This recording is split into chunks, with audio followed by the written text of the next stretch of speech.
Today, ladies and gentlemen, we're going to be taking a look at this Anthony Edwards build on NBA 2K24. And I'm not going to lie to you guys, just like Ant-Man himself, this build is insane when driving to the rim. But with all of that out of the way, let's get started with today's video. Let's go. All right, so for this build, we are going to be going with the shooting guard position. Height is going to be 6'3", weight 192 pounds with a 7-foot wingspan. Now, if you want to, you can go 6'4", but for some reason, when making this build, I got way more attributes at 6'3". Now, starting things off in the finishing, we are going to have a 94 driving dunk, which gets us the elite contact dunks off 2, as well as slithery on Hall of Fame and posterizer on gold. We're also going to have an 80 driving layup on this build, which gets you the Trae Young layup package, as well as pro touch on Hall of Fame, which is really good when driving to the rim and going for layups. Now, if you do want to get the Anthony Edwards layup style, you do have to go up to an 84, but I just could not finesse that on this build. And again, I don't really go out of my way to get specific layup styles on NBA player builds because I don't think they're really unique in that type of way. And then we have a 75 post control on this build just to get a couple post scoring badges and also get post fade phenom on gold. Anthony Edwards sometimes does go to like a turnaround like fadeaway jumper in the mid-range area, and he also has really good footwork in that area as well. All right, so now moving on to the finishing clips, and there are quite a few of them. When going to the rim, this build is going to be insane. Now, I usually do not make builds with super high driving dunk because the main game mode that I play is random rec, and I don't think it's good to have a high driving dunk in rec center because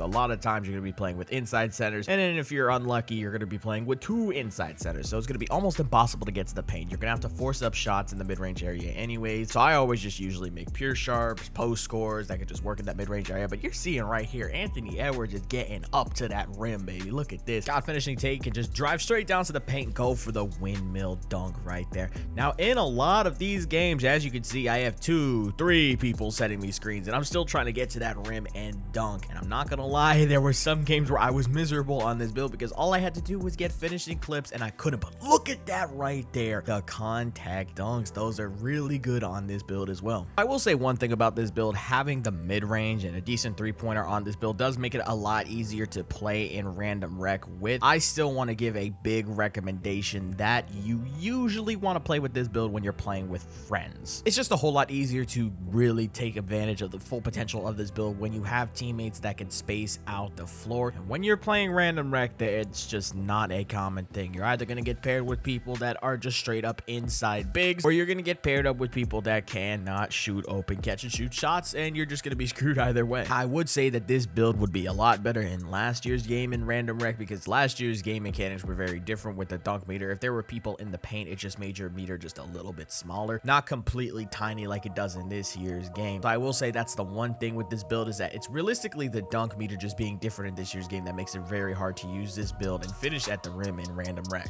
And here's a good example of the dunk meter right here. Out on the break, gonna dunk meter, get a tiny meter because somebody's standing directly in front of me in the paint. But if you look, he doesn't even contest the shot, and after I finish the dunk animation, he's not even realistically in the way anymore. So the dunk meter just needs to be a little bit more fluid next year, kind of like how layups are when it comes to determining contests, but that's a whole different conversation for a different day. But now moving on to the shooting, we're going to have an 86 mid-range shot on this build to get open looks on gold, and an 82 3-point shot to get claymore on gold as well. And you're going to be pretty good on this build from the mid-range and 3-point area. Now, shooting wise on this build, you are going to be very solid. The 86 midi getting you that gold open looks is going to help you with your threes as well. And an 82 mid-range shot is going to be perfectly fine when shooting wide open from 3 and even shooting open off of the dribble, but especially catch and shoots. Those are going to be perfectly fine on this build. And yes, to my scorecard merchants, I started out 1 for 3 from 3 on this build in this game, but it was my worst game and I still ended up finishing out 2 for 4. But again, man, shooting from 3 off the dribble, off the catch, look at the little fadeaway right there off the catch. That ended up being a 5, and that's just a small guard thing, man. Listen, I'm 6'3". The contest system is weird when it comes to small guards, so that's just gonna happen here and there. But when you're wide open, you can hit super consistently. Again, catch, fire, goes right in without an issue with shooting 75% from 3 in this game. But since this is an Anthony Edwards build, let's talk about the Minnesota Timberwolves really quickly, and let's talk about this NBA postseason. Listen, I'm not gonna lie to you guys, and this is probably not the hottest take in the world, but I think Minnesota is the only only team in the West right now that can legitimately beat Denver. And the reason that I say that is because they have a lot of size at that big man position between Rudy Gobert, Karl Anthony Towns, Naz Reid off of the bench. They have a lot of stuff going on with that section of their team. And then you also have good perimeter defenders between Jaden McDaniels and Anthony Edwards. Anthony Edwards is a good perimeter defender. So you have a lot of really good matchups when it comes to guarding the biggest threats on that Nuggets team, which is Nikola Jokic as well as Jamal Murray. But then again, with all of that talent that they do have on paper, Jokic might just not care and still end up dropping 30 points, 15 rebounds, and like 10 assists for the series. But again, I really do think that Minnesota has the best chance of making it to the finals that they ever had this year. I do like the Thunder as well. Those are definitely the three biggest teams, but if I had to pick one over the other, it's definitely going to be Minnesota instead of OKC for me. But now let's talk about the jump shot. And listen, man, if you guys want to use Anthony Edwards base with Anthony Edwards releases, you're more than welcome to, but that thing's got a B+ speed, and a slow jump shot with a 6'3" guard is not my cup of tea. So we ended up using base Markelle Fultz, release 1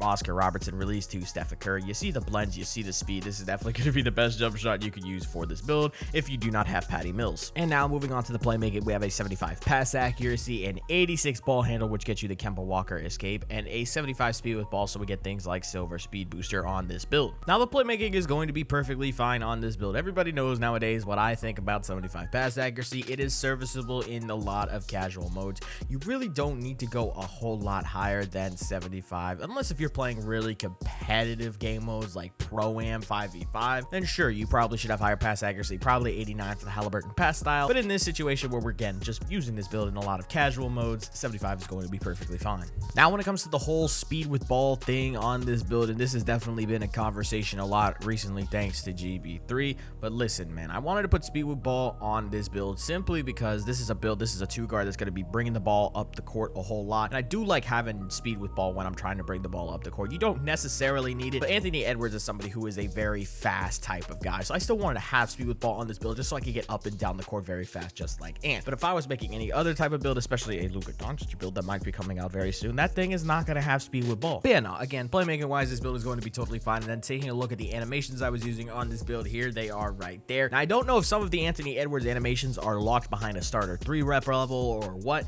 but there weren't a whole lot of Anthony Edwards animations. Obviously I don't get the layup on this build, but that's perfectly fine. But yeah, so now moving on to the defense, we're going to have an 82 perimeter defense, which gets you challenger on silver, a 60 steal for bronze interceptor, and a 68 block to get bronze chase down artist on this build. Now although you are 6'3", the defensive capabilities of this build are still pretty solid. Right there you saw we got that chase down block going into the paint on the 6'3" Ant build. Right here, get a bump steal. We're gonna get fouled though. I was trying to pass it out, but it just didn't happen. And look at this right here, jump contest on a footer. We ended up getting a 23 and he missed his shot. But yeah, no, so here's the build fully maxed out. Obviously you can see 85 speed, 73 acceleration, 60 strength, get the fearless finisher on silver, and then 85 vertical so you can get those small guard contact dunks, which are really nice to have on this build. So now this build is complete. You come out of the My Player Builder and you are going to get the player shades of J.R. Smith, Dante DiVincenzo, and Jalen Green.